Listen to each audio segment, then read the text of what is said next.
పిఠాపురం పవన్ కి నీరాజనం పట్టింది. దత్తపుత్రుడు కాదు దత్తాత్రేయ పుత్రుడు అంటూ అక్కున చేర్చుకుంది. పిఠాపురం చరిత్రలో ఇంతవరకు ఎవరికి రాని భారీ మెజారిటీతో సేనానిని అసెంబ్లీకి పంపుతోంది. ఇంత చేసిన పిఠాపురానికి మరి పవన్ ఏం చేస్తారు? తన కంచుకోటగా మలుచుకుంటారా? పిఠాపురాన్ని అభివృద్ధిలో పరుగులు పెట్టిస్తారా? ఓ రేంజ్ రోల్ మోడల్ నియోజకవర్గంగా మారుస్తారా? దేశంలోనే నెంబర్ 1 నియోజకవర్గంగా తీర్చిదిద్దుతారా?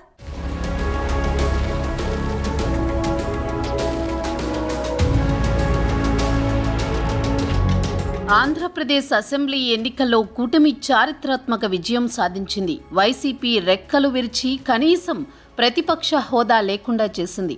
5 ఏళ్లుగా ఉన్న ఆగ్రహాన్ని ఓట్ల రూపంలో చూపించి జగన్కి గుణపాఠం చెప్పారు ప్రజలు. జగన్ని అధపాతాళానికి తొక్కకపోతే నా పేరు పవన్ కళ్యాణే కాదు, నా పార్టీ జనసేనే కాదని ప్రతిజ్ఞ చేసిన పవన్ కళ్యాణ్ చెప్పినట్లు జగన్ని గద్దెదించడంలో కీలక భూమిక పోషించారు. పిఠాపురం నుంచి బరిలో నిలిచిన పవన్ కళ్యాణ్ ఘన విజయాన్ని సాధించి తొలిసారి ఎమ్మెల్యేగా ఎన్నికయ్యారు. పవన్ కళ్యాణ్కు ఈ ఎన్నిక విజయం చాలా ప్రత్యేకం. గత ఎన్నికల్లో 2 చోట్ల పోటీ చేసి ఓటమి చవిచూసిన జనసేనాని గొప్ప మనోధైర్యంలో 5 ఏళ్ల పాటు పార్టీని నడిపి ప్రజలతో కలిసి ప్రయాణం చేశారు.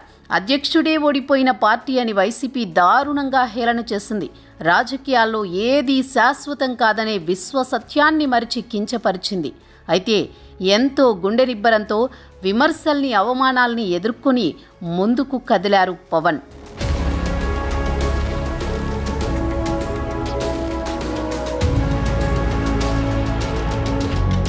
ఈ ఎన్నికల్లో పవన్ కళ్యాణ్ ఎక్కడి నుంచి పోటీ చేస్తారో అని తెలుగు రాష్ట్రాల ప్రజలు ఆసక్తిగా ఎదురుచూశారు.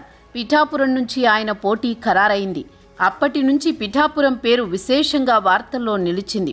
గత ఎన్నికల పరాజయం నుంచి పాఠాలు నేర్చుకున్న పవన్ కళ్యాణ్ ఈసారి చాలా పగడ్బందీగా ఎన్నికల ప్రణాళికని రచించారు. తనకు ఎంత గొప్ప సినిమా గ్లామర్ ఉన్నప్పటికీ ఒక సామాన్య అభ్యర్థిలానే ఊరూరా తిరిగారు.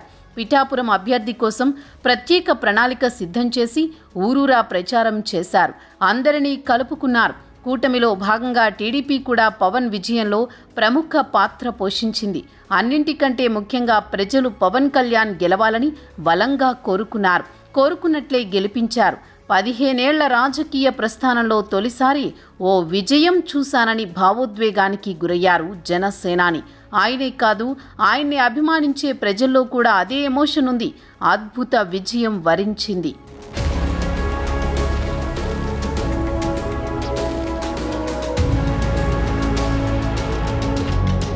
జనసేనకి ఇప్పుడు 21 సీట్లు ఉన్నాయి. గొప్ప భవిష్యత్తుకి అది అద్భుత నాంది.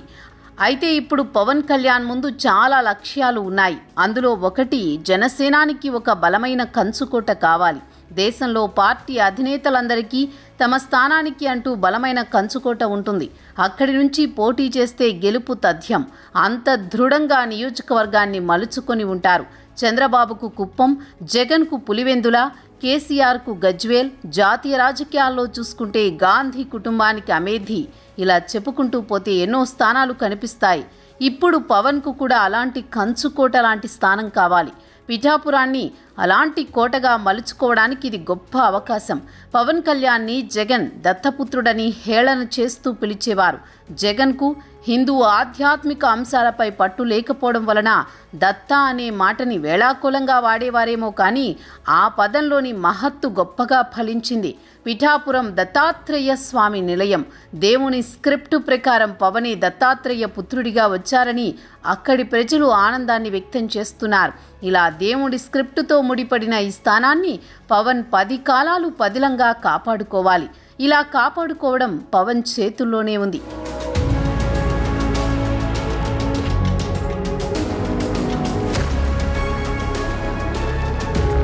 పవన్ అగ్ర కథానాయకుడు. వృత్తిరీత్యా ఆయన సినిమాలు ఆయనకి ఉంటాయి. ఆయన జనసేన పార్టీకి అధినేత. ఇప్పుడు ఎమ్మెల్యే అయ్యారు. కూటమిలో భాగంగా ఆయన చంద్రబాబు క్యాబినెట్లో మినిస్టర్గా చేరవచ్చు. ఇలా ఆయనపై ఎన్ని బాధ్యతలు ఉన్నప్పటికీ ఆయన్ని గెలిపించిన పిఠాపురానికి తొలి ప్రాధాన్యత కావాలి.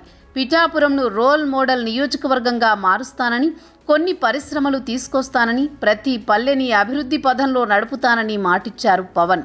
ఆ హామీలను నెరవేర్చే దిశగా పని చేయాలి. అలాగే నియోజకవర్గంలో ఎక్కువ సమయాన్ని గడపాలి. పార్టీ కార్యకలాపాలకు కేంద్ర బిందువుగా చేయాలి.